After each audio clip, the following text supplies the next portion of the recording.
ShadeStation Review.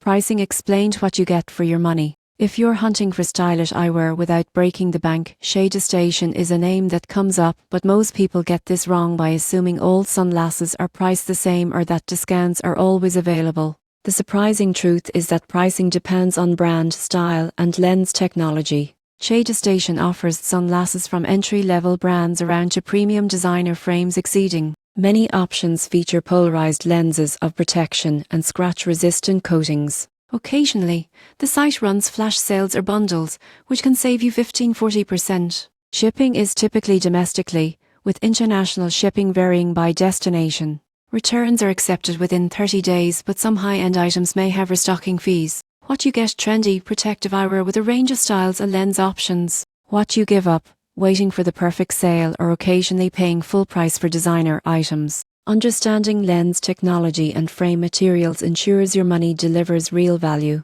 Here's how to evaluate. Step 1. Choose frames that match your lifestyle and face shape. Step 2. Compare lens quality, such as polarized versus non-polarized. Step 3. Factor in shipping and potential return costs. Step 4. Watch for seasonal promotions to maximize savings. You won't believe what happens next if you buy without checking lens specs. Glare reduction, of protection, or durability could be compromised. The surprising truth is that informed shoppers get high-quality sunglasses at fair prices, avoiding buyer's remorse. In conclusion, ShadeStation offers a wide range of eyewear that balances style, protection, and affordability. By understanding brand tiers, lens features, and sale opportunities, you ensure your money goes further and your eyes stay protected in style.